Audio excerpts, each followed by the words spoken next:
Long before the glorious days of King Arthur, even before his father Uther Pendragon was born, Britannia saw the arrival of the legions. In the name of the Roman emperors, they invaded the south, then set out to conquer the whole land. At the northernmost point of their conquest, where they met the savage Picts, they halted and founded a giant fort of Iberacum. Iberacum grew and became the capital of the northern provinces. But the Romans who came here never felt at ease. They feared Britannia, the wizards, and the gods in the woods. They knew that something ancient was slumbering beyond Iberacum, up in the north. So the Roman Emperor Hadrian decided to build a wall to protect his land. Legends speak of Hadrian's wits and his mastery in the arcane, but some say he had help from a young wizard called Merlin. The wall was magnificent, and for a long time stone and magic kept out the tribes and everything else that lurked out in the cold. Then times changed. When the fabled 9th Legion disappeared beyond the wall, it was the turn of the tide. The Romans slowly withdrew from Britannia. But 5 noble families decided to stay in Iberacum. They succumbed to decadence and fought over the remnants of their former glory, until a young monarch in the south, a Briton called Arthur, changed everything. The flames of magic flared up again, and a new age of wonders began. The noble families realized that it was the time they had been waiting for. While King Arthur was uniting the south, they were busy squabbling over their possible leader.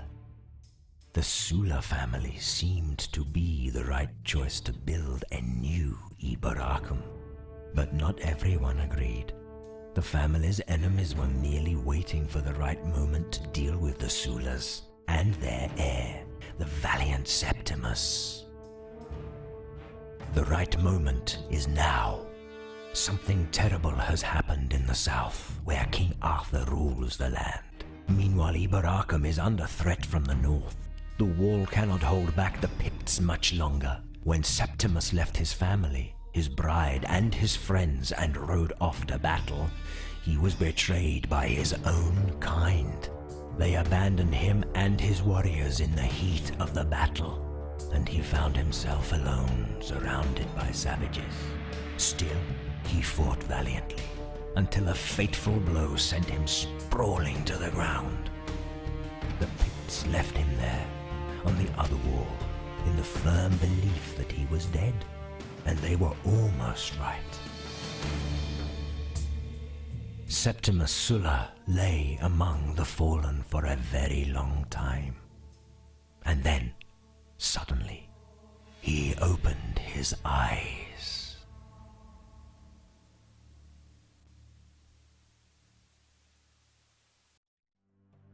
When you open your eyes, you can't decide whether you're awake or in some kind of dream.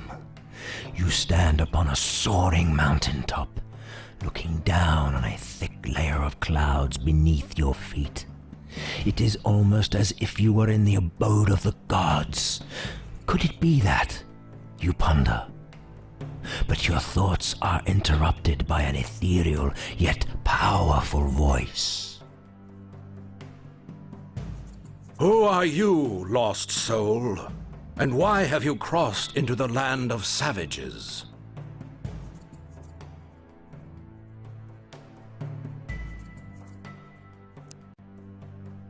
Your reply merely echoes in the celestial void at first, but then the apparition of an elderly figure manifests itself before you. He addresses you with a faint smile and an air of absolute authority. A Roman champion. Well then, I am honored to meet someone with such a rare vocation. But let's see what else we can learn about you. As he speaks, you realize that you know him. You have seen his face on marble statues 100 times before. This is the great Emperor Hadrian himself, who died centuries ago. You begin to struggle with this impossible thought, but your pondering is cut short when you are beset by a series of visions. Still, images form and melt away, one after another. You soon realize that these are scenes from your own past, but they are all hazy and lack details. Finally, the visions stop, and you are left staring at one of your past battles. Ah, so that's the kind of champion you are.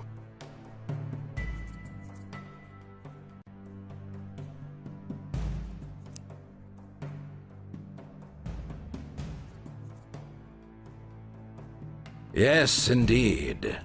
Your skills have brought you many victories, and yet here you are. Tell me, how is it that the barbarians defeated the mighty Septimus Sulla? Have the Romans become so weak, or was it your strategy which was flawed?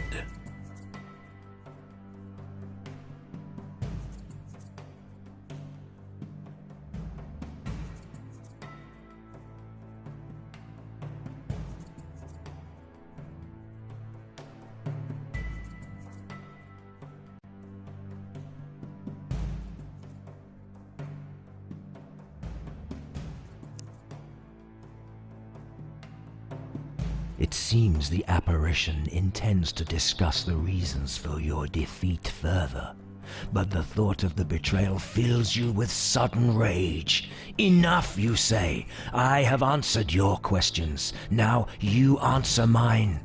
Who are you, and what is this place?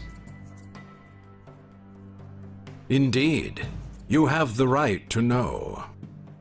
I was once known as Emperor Hadrian, and you are in my prison. As you know, I mastered the arcane arts in my life and created many arcane objects for the glory of Rome. My greatest creation was the wall, and yet it is not the reason I'm here. Unbeknownst to me, when I first bound magic to an object of personal vanity, I also bound my eternal soul to it. Thus I became part of my golden wreath, unable to let it go, even after death. Centuries passed, and now only a fragment of the wreath remains, but that is enough to keep me here.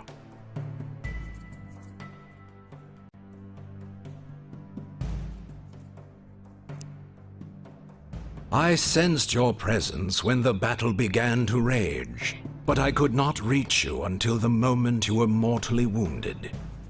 At the moment your blood touched the fragment, our souls were linked to each other. But your questions will have to wait. I must first show you something. Much has happened since you marched north, and there are many things that you must know. While you were fighting savages, an enemy struck at your home. An enemy you are not aware of. The Emperor falls silent and lets you watch another stream of images which depict a bloody assault on your home. You can only look on in horror as everything you hold dear is ruthlessly destroyed.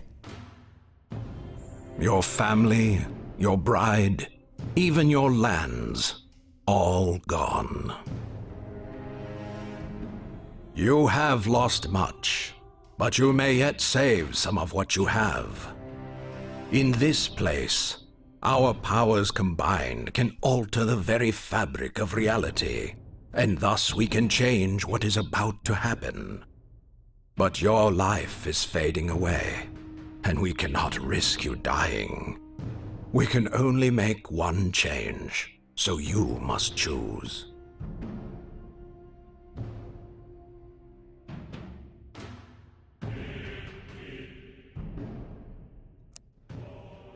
Very good. You have now faced the past and the present, but you have not yet faced the future, and you must see it to know what you must do. All your suffering, all the devastation you've seen, is just a prelude to something much worse. I thought it was inevitable, until your arrival provided us with a chance. But it all hinges on you now. This is what will happen if you die. This is what will be if you don't walk the path that destiny has chosen for you. Our people have grown decadent and weak. Divided and leaderless, they cannot withstand what is to come. The members of your murdered family will have been the lucky ones. There is a reason you found me, Septimus, and together we shall face a monumental task. With the power of my wreath, you shall return from the dead and chisel the world around you until it has a future again. You must rebuild the legions and unite the squabbling families. You must restore the glory of Rome so it can stand firm against the tide of the coming darkness. While the rest of the world burns, a new Rome shall stand. But first, you must reclaim what you have lost. You shall return home, bury your dead, rebuild, and gather your strength. Your people and your soldiers await you. There is much to be done before the name Septimus Sulla is known by all.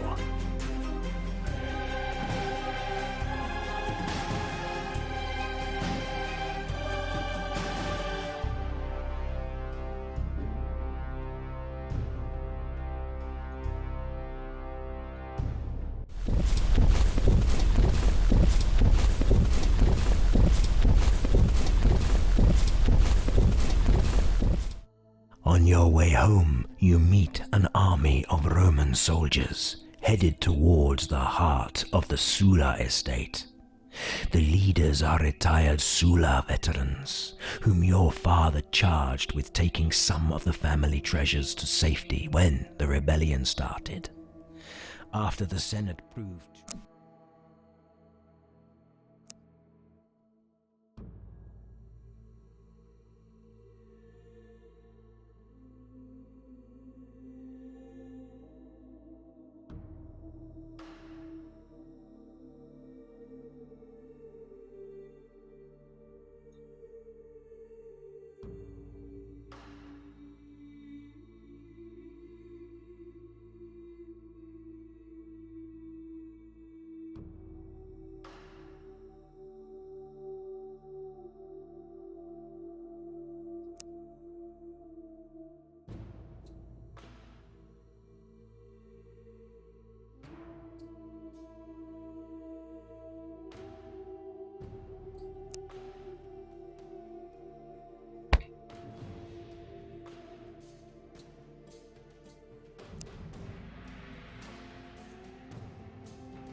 The enemy hero is casting a spell.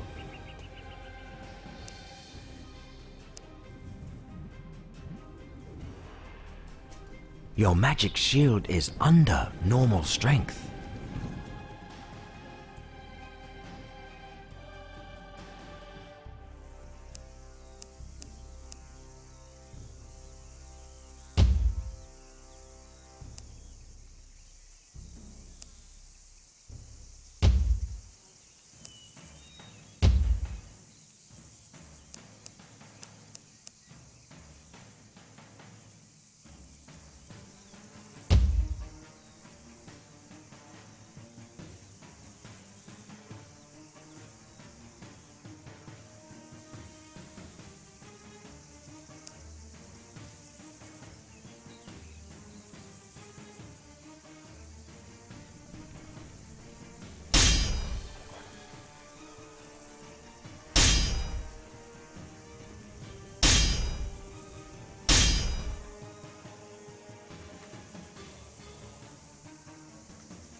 The enemy has cast a spell.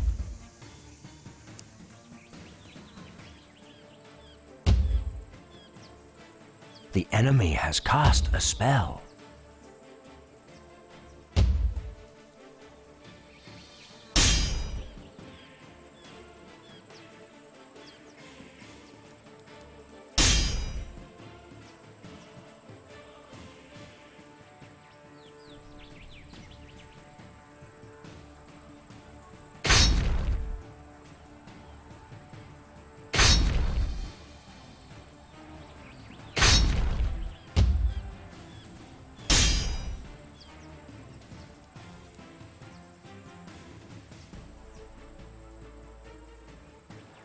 Fire!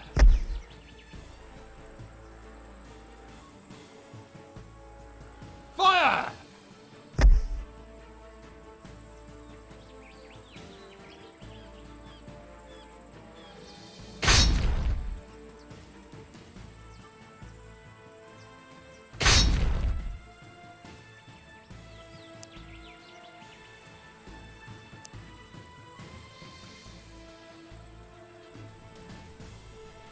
A spell has been cast.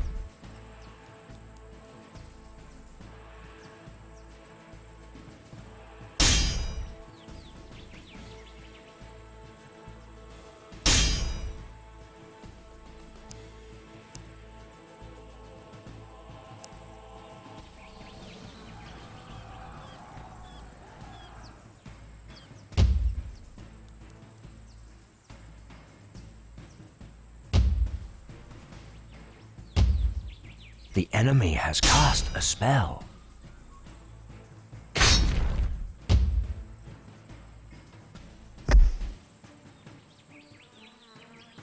Fire!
The enemy has cast a spell.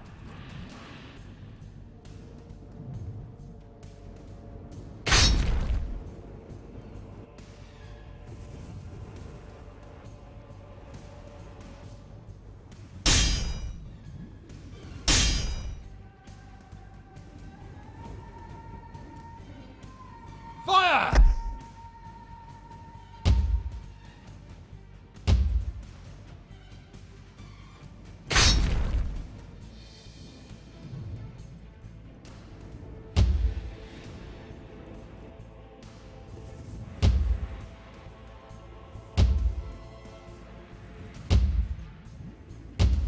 Victory is near.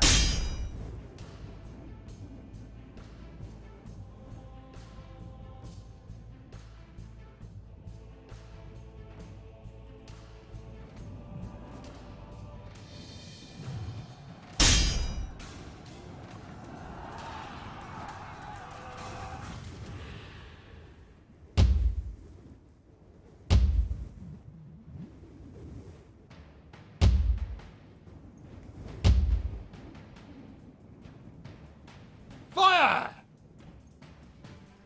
Fire!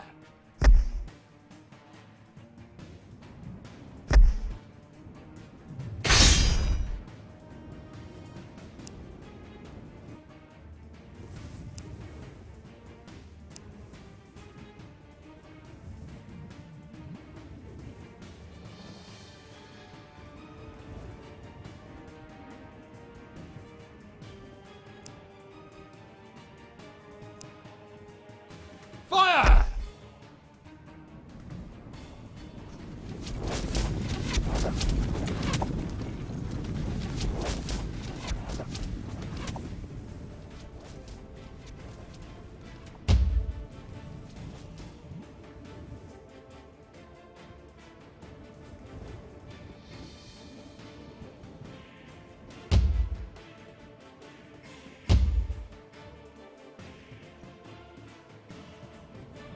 Fire!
You survived the deadly silence at the wall.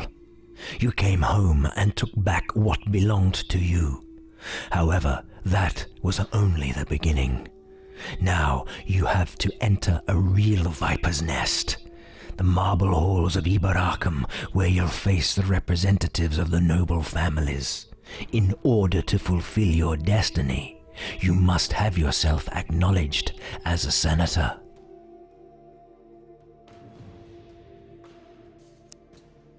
For the first time in your life, you see the main square of Ibaracum as the perfect symbol of what the provinces have become. Crumbling palaces, cracked flagstones. On the broad steps of the Senate building, you come across an unusually large gathering where small groups gather to scheme and gossip. The news of your return must have reached here soon. Muffled voices herald your arrival in the gloomy vaulted hall. You notice that some of the senators quickly withdraw into the shadows. You walk briskly past the row of The chamber of the Senate resembles a large cauldron, where the rows of seats gradually descend towards the speaker's stand. When you arrive, the only person there is the censor, the administrator responsible for keeping the catalogue of the meetings, but the crowd follows you.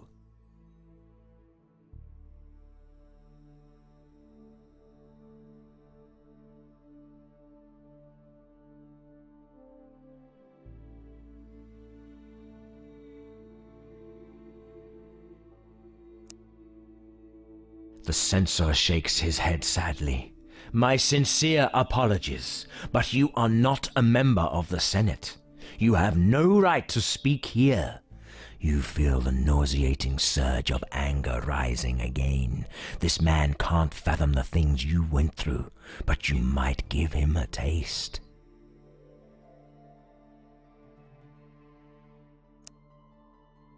You simply sneer at the censor. By the gods of Ibaracum, I didn't see any bills of proscription outside that announced my death and put my family property up for sale. I inherited my father's post as a senator, and I intend to act like it.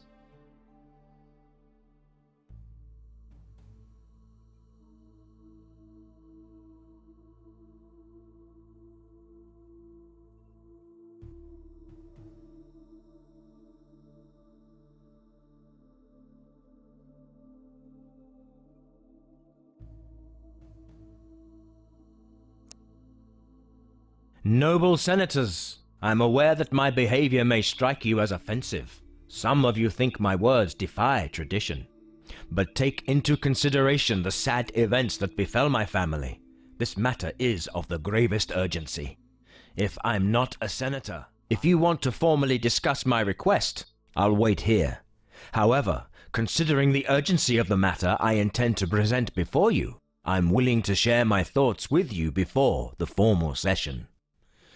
You pause and the hall is filled with an excited buzz. Cornelius, the head of the merchant family Severus, nods to the augur in his traditional robe with the blood-red stripes.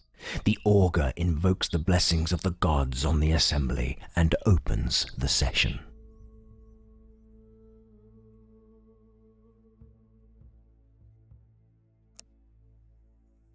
The augur, wearing his traditional robe with its blood-red stripes, invokes the blessings of the gods on the assembly, then summons the senator of the highest rank, Cornelius. Cornelius Severus is a noble-looking man with silver hair and a very powerful presence.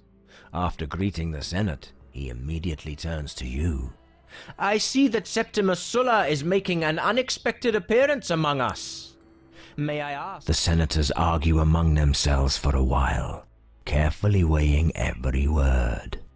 It takes a while until the noise in the hall subsides. The aging senator puts your request to the vote, and the senators reach a unanimous agreement.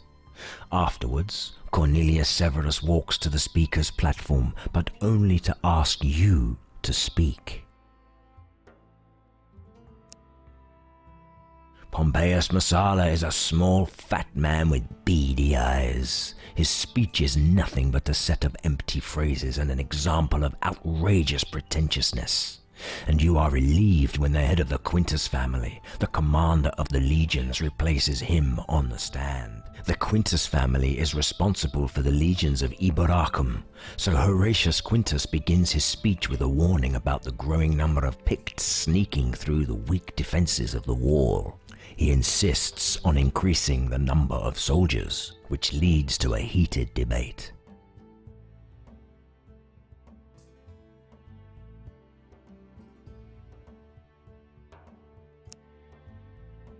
The debate is long and tiresome. Finally, they decide to vote. The lower-ranking senators carefully wait until the more powerful members raise their hands.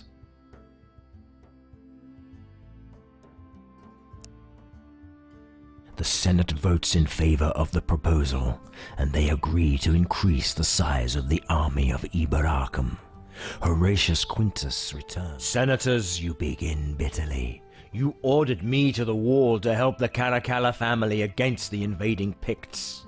and then I was left alone, betrayed by those who sought my help. Lies, shouts one of the Carakellas. We had to move back to our states to defend ourselves. You glare at Senator Caracalla. Your estates were far away from any danger, and the place where you set up your camp is a day's walk from the wall. The senator suddenly looks more relaxed, and he even tries a weak smile. Prove it, Sula! Otherwise these... Senator Caracalla continues. Due to some unforeseen circumstances we were delayed. That much is true. But look who is talking about betrayal. The leader who survived the battle without any wounds. So he deftly accuses you of cowardice. Most of my warriors died in that battle. I was left for dead, bleeding from my wounds, and it is a miracle that I survived. And for what? To come home and see my family destroyed? The senators exchange ashamed glances. Instead of the usual commotion, this time eerie silence fills the marble wall. You all know the consultum the Senate passed 100 years ago. That decree set the terms that still apply to the families lending military or financial help for the protection of the wall. The Sulla family defended the wall, and thus the whole realm against the tide of the Picts. And what was the price we paid? We lost everything. Our soldiers, slaves, and estates are gone. Cornelius rises from his bench. We need time to study the decree that Septimus Sulla quoted with such fervor. It would be unwise to make the provinces of Iberacum pay for someone's mistakes in leadership, or the inexperience of his family in the treatment of their slaves.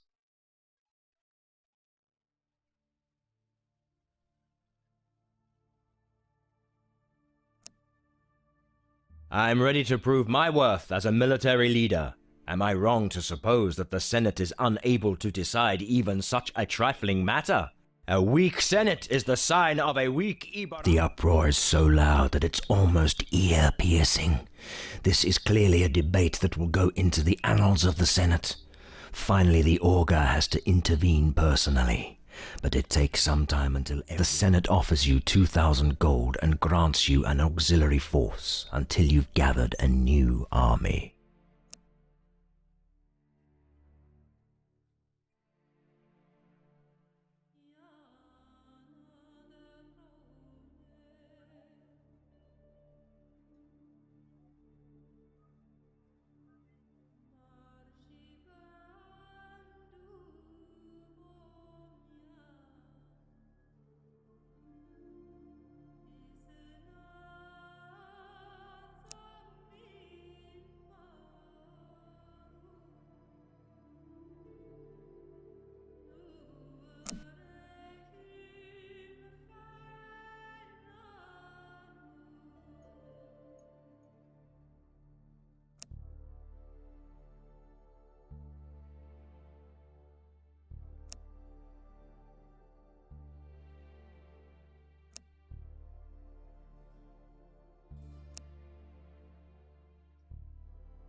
On my way.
Hera Septimus Sula, finest commander of the provinces.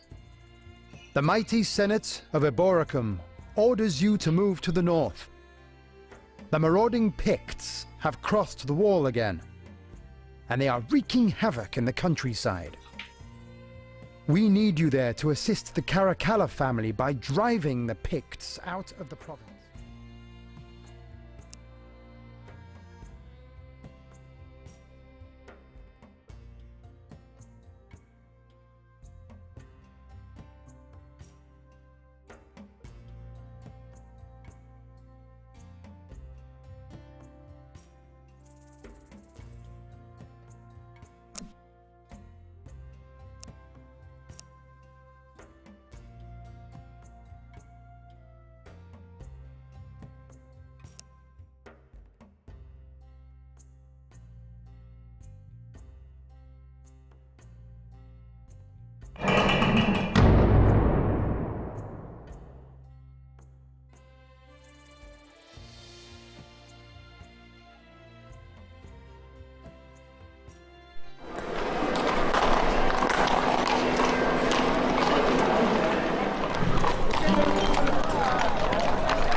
bring a message from Cornelius Severus, my lord. The venerable senator received word that the Caracalla family means to negotiate with the Picts marauding on this side of the wall. Their intention is to incite the Picts against the Sulla family. My master advised.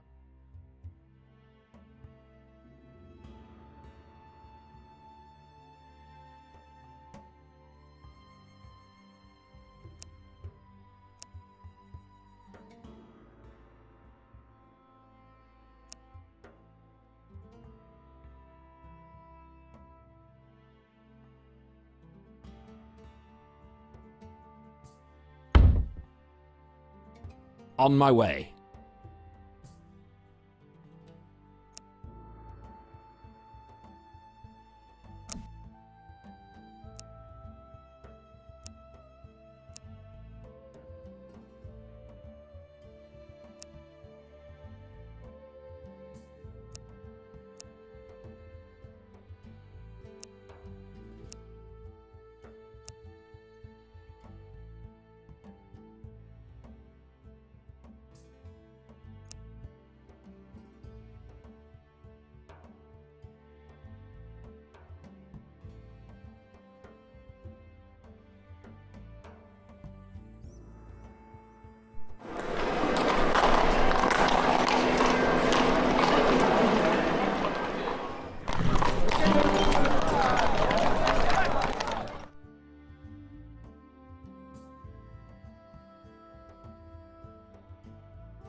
Yes, my liege. A picked army broke through Hadrian's wall and found refuge in a fortified Roman villa near the main roads. They are looting and plundering the Caracalla lands, constantly harassing the wealthy.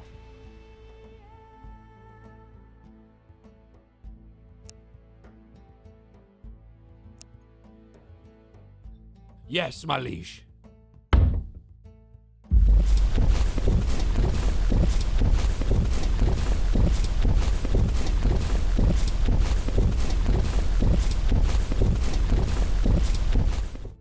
A picked army broke through Hadrian's wall and found refuge in a fortified Roman villa near the main roads. They are looting and plundering the Caracalla lands, constantly harassing the wealthy villages. Your scouts report.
army broke through Hadrian's wall and found...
The stables of the Quintus family are widely known for their superior qualities.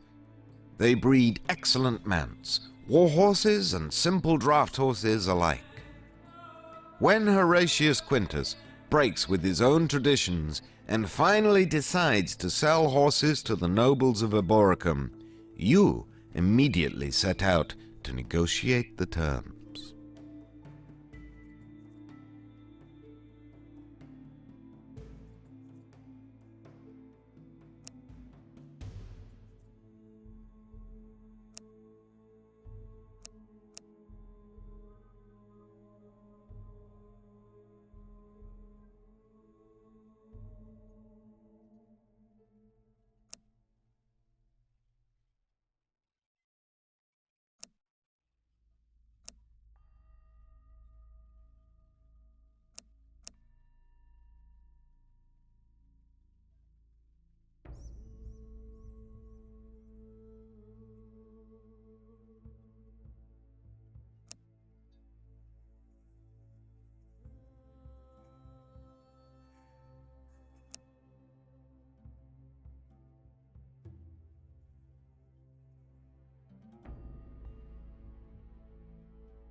The Severus family has built an extensive trade network all over New Rome and the territories beyond, giving them access to weapons and armor that surpass in quality even the masterworks of the smithies in Eboracum.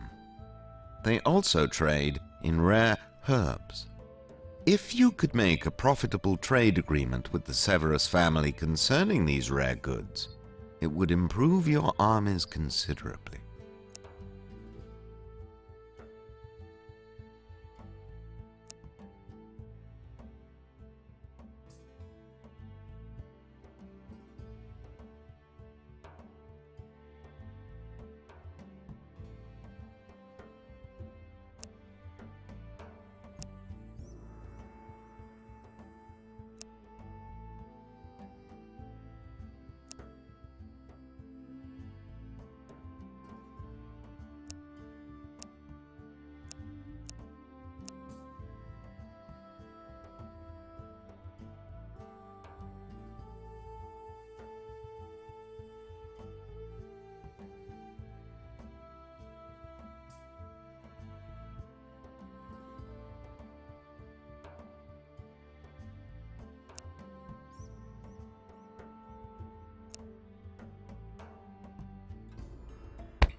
Yes, my Ready lord. to serve.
Yes, my lord.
Yes, my lord.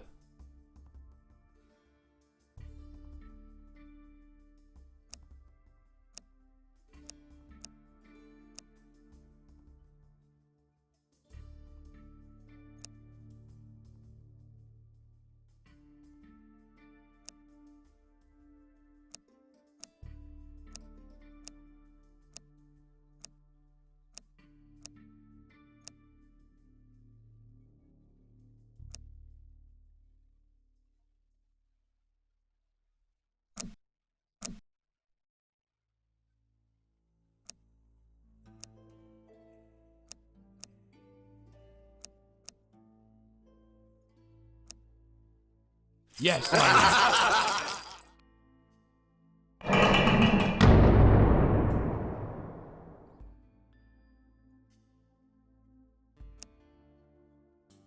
Ready to serve.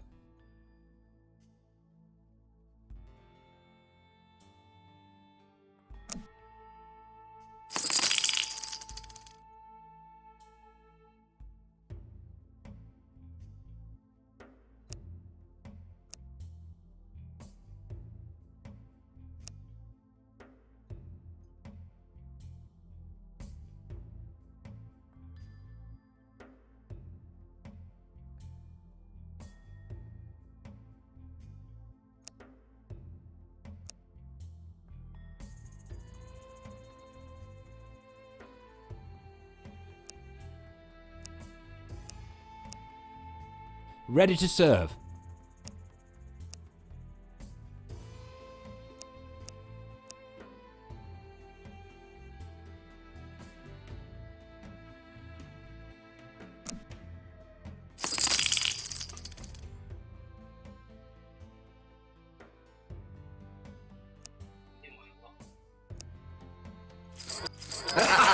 Yes, my liege. Ready to serve.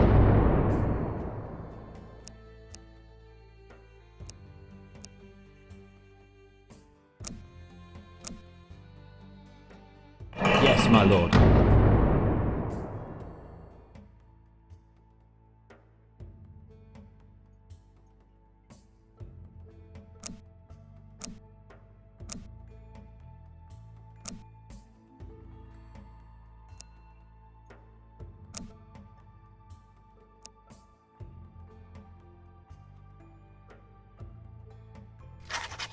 Your advisors previously informed you that the Queen of Malahat might agree to a non-aggression treaty, but she is likely to demand tribute in return.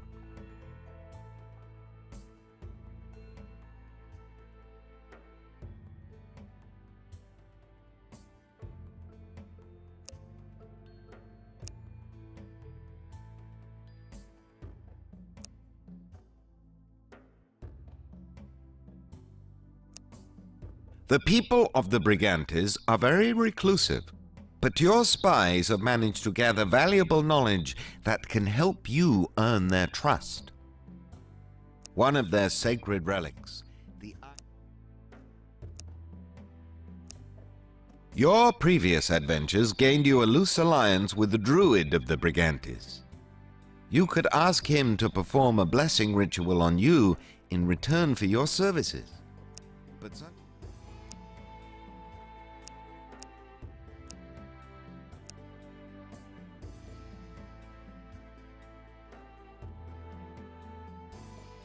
Ready to serve.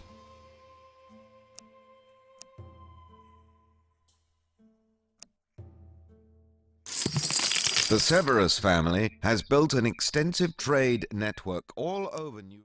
The Caracallas have been the keepers of arcane secrets since the time of Hadrian. They kept this knowledge well.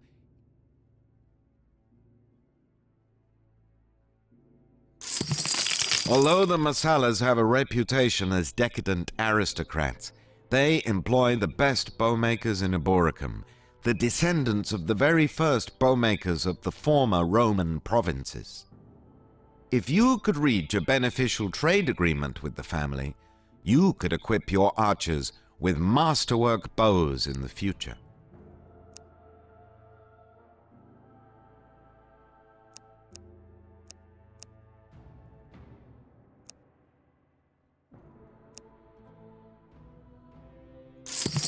The stables of the Quintus family are widely known for their superior qualities. They breed excellent mounts, war horses and simple draft horses alike. When Horatius Quintus...